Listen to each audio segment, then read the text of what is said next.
Merhaba, merhaba. Gabi.dis'ten herkese merhaba arkadaşlar. Nasılsınız? Ona da, buna da, bana da, size de ama herkese merhaba. Hızlı kayıt düğmesine basınca bu şekilde oluyor.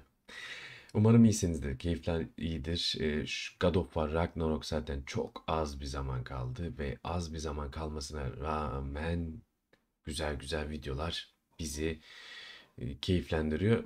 Bu videoda da şuna bakacağız. İşin mutfağındaki kişileri yine tanıyacağız ve karakter tasarımları, atmosfer, sanat yönetmenleri, o şekilde oyunun dünyasına giriş yapıyoruz. Zaten birçok video, birçok gameplay ile karşı karşıya kaldık. Çok az bir gün kaldı ve God of War Ragnarok zaten çıkış yaptığından sonra her yer Kratos olacak. Her yer Atreus olacak. Her yer Ragnarok mitolojisi olacak. Mit olacak.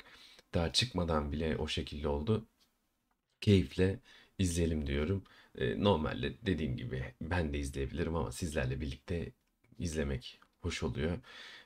Beraber bakalım. O zaman ne diyorum? Şimdiden God of War Ragnarok oynayacak bütün dostlarıma iyi oyunlar diyorum. Beğenin, yorumunu eksik etme diyorum. Haydi bakalım. Evet. İşin mutfağına dönelim. İşin mutfağında olan kişilere sonuna kadar emek, emek, emek.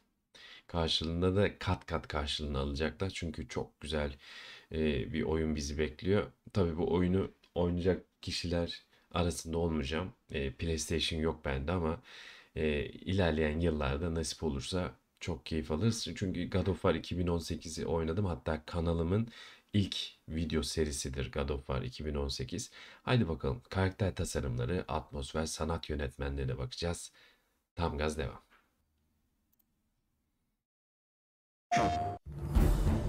I get to lead a team of fantastic and brilliant concept artists, and our role is to create the characters that you see in the game. That's everything from the main hero cast you see to the creatures, the gods, and monsters that you come across. The hope is that we get something that feels unique and stands up to the history and the legacy of what the God of War franchise has always done. I feel like from the first games, that was a similar approach that they were doing, and that's not always easy.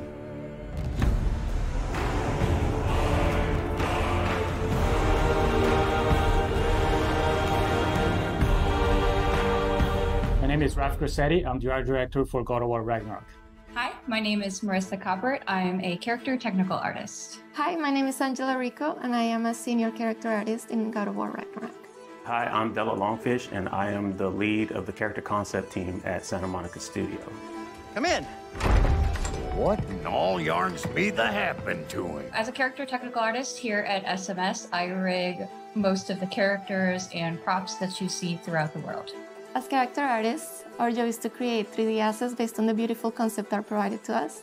We do this by making sure that the silhouettes on the models and the textures and materials stand out instantaneously. So when you see our characters on the screen, we want you to almost like them immediately or have a connection to them to some extent before even interacting with them. As art director, I get the chance to collaborate with all the departments in the studio, from narrative to viz dev, because we want to make sure the factions feel correct, all the races belong to where they're supposed to be, like all the realms have very specific characteristics about them to make sure it all fits within the God of War universe. Sorry, one more thing. Although these are gifts I'm giving to you, so I shouldn't be sorry and you should be thankful. Anyways, here, please be careful. In the God of War 2018, we saw Brock and Sindri, and that was the tip of the iceberg of the Huldra. And in God of War Ragnarok, we actually get to go and visit Svartalfheim, where they're from, and a great part of that too is we want to make sure that we expand the cast. You know, we've just seen a little bit of what was represented, and that was something that we hadn't seen. Svartalfheim is a beautiful place. There's a lot of different biomes. You go from wetlands to mountain springs, and took a lot of inspiration from hot springs, from the minerals that you find, a lot of colorful minerals, a lot of resources. So the dwarves being the races that they are, we knew we wanted to play on that as well. So you see their influence on Svartalfheim on every corner. It's a realm where you're going to find a lot of water environments. There's quarries. It's a very industrial city. It's very organized, and you can see all the dwarves putting all the work into creating this great city where they live in. Knowing that they're blacksmiths, that was kind of reflected within their clothing, and you see that within the houses and every inch. We want to make sure that both the environments and characters had a cohesiveness that felt like every inch of it felt like it went together and was designed specifically by them. And again, that's something that we haven't seen in some of the other realms and is unique to these characters and their location. And the hope, it all goes together and creates a feeling within a realm that you're excited to see, feels unique, and really creates that sense of wonder where you want to go back. Ya. When designing a character to match the geography around it, first it's definitely dictated by the biz dev team and the narrative team and the story team. They make sure the character is designed for features that fit in with what they need. When designing the Grims, we took a lot of inspiration from the environment. So we took a lot of inspiration from lizards, creatures that kind of belong to that environment. They have those big claws. There's small critters to the big ones, and really building up that race, making sure they kind of belong and that realm felt lived in and that ecosystem felt like very diverse. Making sure that it feels natural and believable is a big part that goes into the design elements. So our artist, Stephen Oakley, pulled a lot from the environment concepts that Luke Berliner and his team were doing and put a lot of those into actually the skin texture, even the bulk and volumes that you see in the characters. So it really does feel like not only do they belong in there, but you're able to see them and they stand out for the combat experiences with the character. Character design is all about storytelling. In the example of Derling, his design was really tailored to convey his own personality. He's a bookkeeper from Svartalfheim. And because his job demands, he's very organized, he's very rigid, and he's a very play-by-the-rules kind of guy. But then in contrast, you have his friend. So when you see Derling connect with his pet, we see that he's not all just this rigid librarian guy, but that he's got a softer side to him. I do believe that we're all storytellers, no matter what we do, even in the tech side of things. I mean, we work to make these characters that then tell a story, and we can also kind of put those features and traits on our rigs. The prophecies say Fimbulwinter leads to Ragnarok. War is coming. Svartalfheim, the dwarves, working with different races from different realms, so definitely seeing Ragnarok and the impact of that into the realm, it puts them into this position that's very interesting to see which side they take and things that they're building. So as you go through the level, you find out a lot more about this race and the political situation that is happening while Ragnarok and Fimbulwinter is taking place. Hey, dwarves!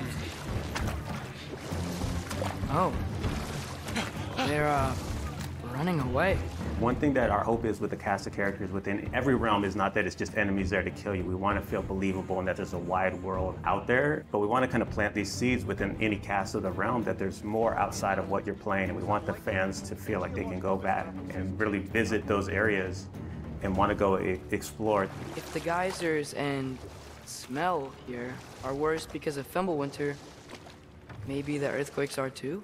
Aye.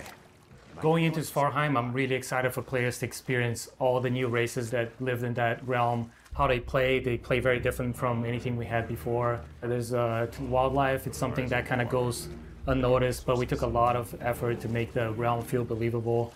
So there's a lot in Svartalfheim, a lot to explore. I'm really excited for Svartalfheim. It is a gorgeous realm. After looking through some of the cinematics and playing some of the cinematics and playing through some of the puzzles, I'm so excited how water plays such a big feature in that realm, and that is so cool. I'm most excited for fans to finally get to see how the dwarves live. Brock and Sindri were fan favorites in the last game, so I think that all the work that we've put into Svartalfheim is going to make all the other dwarves shine just as bright as the brothers did. The best part I have is turning on to YouTube and seeing all these call-outs and all the attention to detail that the fans pick up on. That's one thing that we keep in mind when we're designing characters, to make sure we do right by the fans. And knowing that all the work we put in will be seen and appreciated, that's not always the case, but our fans just get every little nook and cranny on that. And we love that, and we packed a lot of that in for this new cast, and we hope you guys get the same feeling with God of War Ragnarok.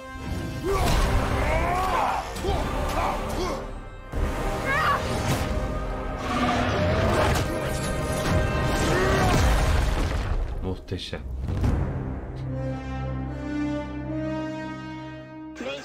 Yani adamlar yapmış geliyor.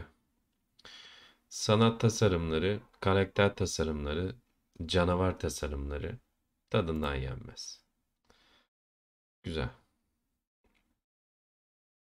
İşin mutfağında bu sefer bunları izledik.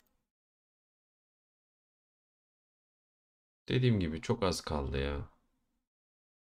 Her yer God of War Ragnarok olacak. Kıyamet. Bakalım Kratos'un gözünden Ragnarok nasıl olacak? Dostlar, beğeninizi, yorumunuzu eksik etmeyin diyorum. Umarım keyif almıştırsınız. Dediğim gibi sizlerle birlikte izlemek hoşuma gidiyor. İlk defa izledim.